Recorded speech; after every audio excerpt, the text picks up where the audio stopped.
بسم اللہ الرحمن الرحیم۔ حسین جسے اللہ کے رسول اپنے کندھوں پہ سوار کرتے تھے، نبی پاک صلی اللہ علیہ وسلم نے فرمایا حسین مجھ سے ہے اور میں حسین سے۔ اے لوگو، اگر حسین کو کوئی مشکل وقت پیش آ جائے ہر حال میں اس کا ساتھ دینا، یہ جنت کے مردوں کا سردار ہے۔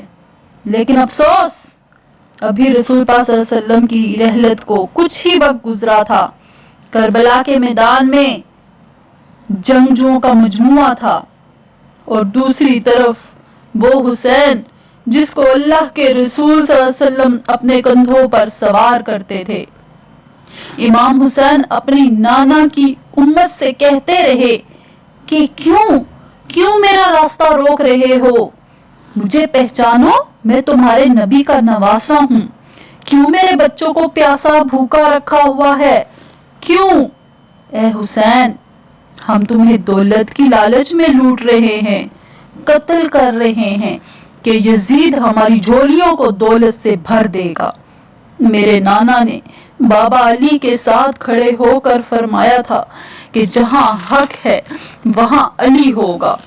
جب لاکھوں کی فوج نے رسول صلی اللہ علیہ وسلم کے نواسے پر حملہ کیا تو انہوں نے اللہ کا نام لے کر اپنی تلوار نکالی۔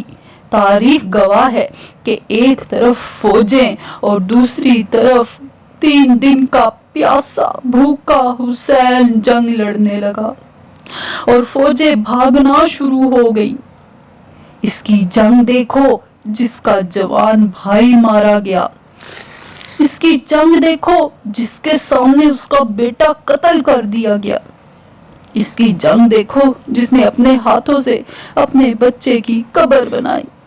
اس بچی کو دیکھو، سکینہ کو دیکھو جو بابا بابا بابا بابا رو رہی ہے۔ غیب سے آواز آئی کہ جس طرح حسین تیرا رب تجھ سے راضی ہوا۔ کچھ فوجیوں نے تو خیمے کو آگ لگا دی۔ حسین کی گردن پہ جب تلوار رکھی گئی تو یزید نے کہا کہ آؤ دیکھتے ہیں کہ حسین کیا کہتے ہیں اپنے رب سے۔ حسین اپنے رب کا شکر ادا کر رہے تھے، ان کی نعمتوں کا شکر ادا کر رہے تھے۔ اللہ نے انہیں اس آزمائش میں کامیاب کر دیا تھا۔ شبیر آگے بڑھا اور حسین کی گردن کاٹنا شروع ہو گیا۔ حسین کی گردن کاٹنا شروع ہو گیا۔